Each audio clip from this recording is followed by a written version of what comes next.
ಗುರುಜಿ ಮಗುವಿಗೆ ಹೆಸರಿಡಬೇಕು ಅಂತ ಬಂದಾಗ ತಂದೆ ತಾಯಿಯಂದ್ರು ಸ್ಟೈಲಿಶ್ ಆಗಿರೋ ಹೆಸರಿಡೋದು ಇಲ್ಲ ಅಂತ ಹೇಳಿದ್ರೆ ಫ್ಯಾನ್ಸಿ ಆಗಿರೋ ಹೆಸರಿಡೋದನ್ನ ನೋಡ್ತಾರೆ. ಆದ್ರೆ ಮಗುವಿಗೆ ಕರ್ಮ ಅಂಟದಿರೋದಕ್ಕೆ ಯಾವ ಹೆಸರಿಡಬೇಕು ಅಂತ ಎಷ್ಟೋ ಜನಕ್ಕೆ ಗೊತ್ತೇ ಇಲ್ಲ. ಆ ಕುರಿತಂತೆ ತಿಳಿಸ್ಕೊಡೋದಾದ್ರೆ. ಹರಿ ಓಂ ಶ್ರೀ ಗುರುಭ್ಯೋ ನಮಃ. ಹೆಸರು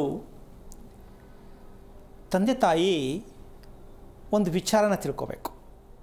ಏನು? ಮಕ್ಕಳ ವಿದ್ಯಾಭ್ಯಾಸದ ಬಗ್ಗೆ ಎಷ್ಟು ಆಸಕ್ತಿ ಇರುತ್ತೋ ಮಕ್ಕಳನ್ನ ಚೆನ್ನಾಗಿ ಓದಿಸ್ಬೇಕು ಅಂತ ಅದು ಕರ್ತವ್ಯ. ಹೌದು. ಅದೇ ರೀತಿ ಮಕ್ಕಳ ಆರೋಗ್ಯದ ಕಡೆ ಗಮನ ಕೊಡ್ತಕ್ಕಂತಹ ರೀತಿಯಲ್ಲೂ ಪಾಲ್ಗೊಳ್ಕೋಬೇಕು. ಹೌದು. ಇದು ಬಿಟ್ಬಿಡ್ತಾರೆ. ಅಂದರೆ ಆರೋಗ್ಯವಾಗಿ ಇರಬೇಕು ಅಂತ ಬಯಸ್ತಾರೆ. ಆರೋಗ್ಯವಾಗಿರೋದಕ್ಕೆ ನಾವು ಇಡ್ತಿರೋ ಹೆಸರು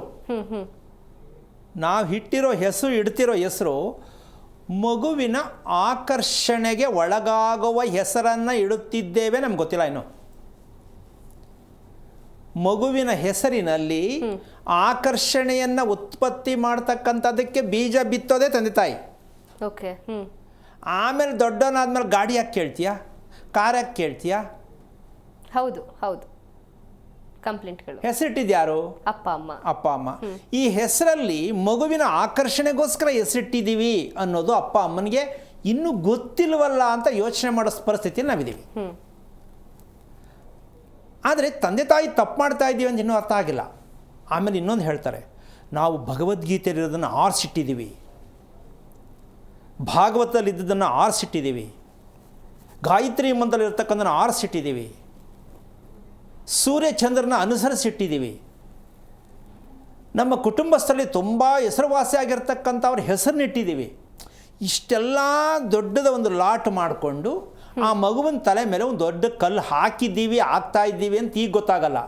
ಮಗುವಿಗೆ 18 ವರ್ಷ ತುಂಬಿದ ನಂತರ ಗೊತ್ತಾಗತ್ತೆ ನಮ್ಮ ಮಗು ತಲೆ ಮೇಲೆ ಕಲ್ಲು ನಾವು ಹಾಕಿದ್ದೀವಿ ಅಂತ.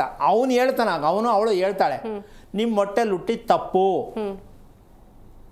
ನೀವು ಮೂರ್ಖರು ಅಂದರೂ ಕೇಳಿಸ್ಕೋಬೇಕು, ನೀವು ತಂದೆ ತಾಯಿ ಎಲ್ಲ ಮೂರ್ಖರಾಗಿದ್ದೀರಾ ಅಂದರೂ ಕೇಳಿಸ್ಕೋಬೇಕು.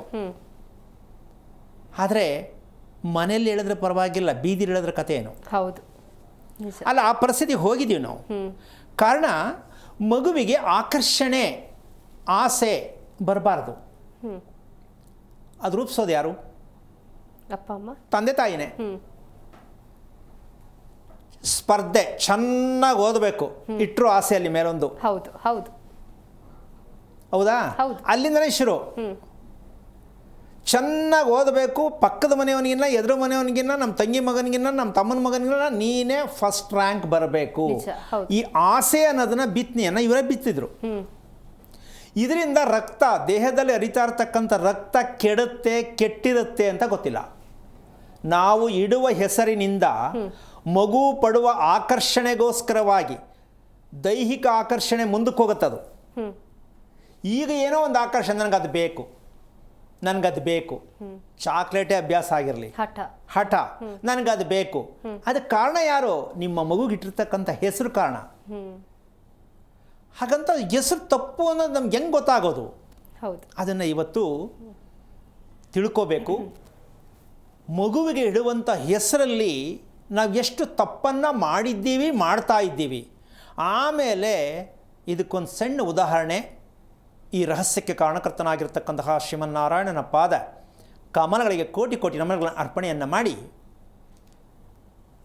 ಶಾಸ್ತ್ರ ಕೇಳೋದು, ಪುಸ್ತಕ ಓದೋದು, ಸ್ಟೋರಿ ಕೇಳೋದು, ಸೀರಿಯಲ್ ನೋಡೋದು, ಸಿನಿಮಾ ನೋಡೋದು, ಇದೆಲ್ಲವೂ ಕೂಡ ಮನುಷ್ಯನಲ್ಲಿ ಇರ್ತಕ್ಕಂಥ ಪ್ರಕ್ರಿಯೆಗಳು. ಹೌದು.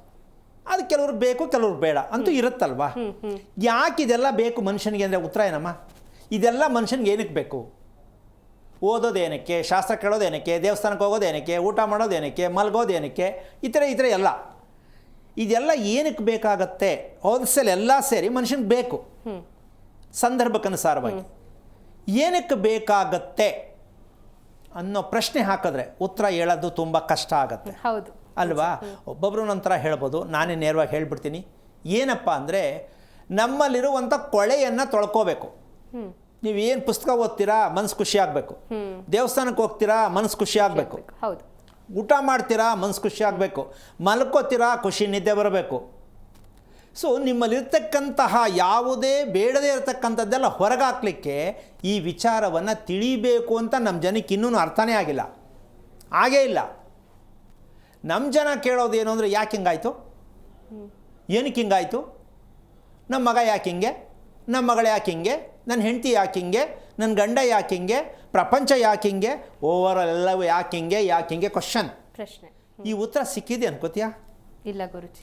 ಸಿಕ್ಕಿದ್ರೆ ಮನೆಯಲ್ಲಿ ನೆಮ್ಮದಿಯಾಗಿ ಆರಾಮಾಗಿ ನಗನಗ್ತಾ ಮನೆ ತುಂಬ ಜನ ಎಲ್ಲ ಖುಷಿಯಾಗಿರ್ತಿದ್ರು. ಖಂಡಿತ. ಮನೆಯಲ್ಲಿ ನಗು ಇದೆಯಾ? ಅಪ್ರಾಣೇ ಇಲ್ಲ. ಎಲ್ಲೋ ಅಪರೂಪಕ್ಕೆ 1-2-3 ಮನೆ ಇರಬಹುದು.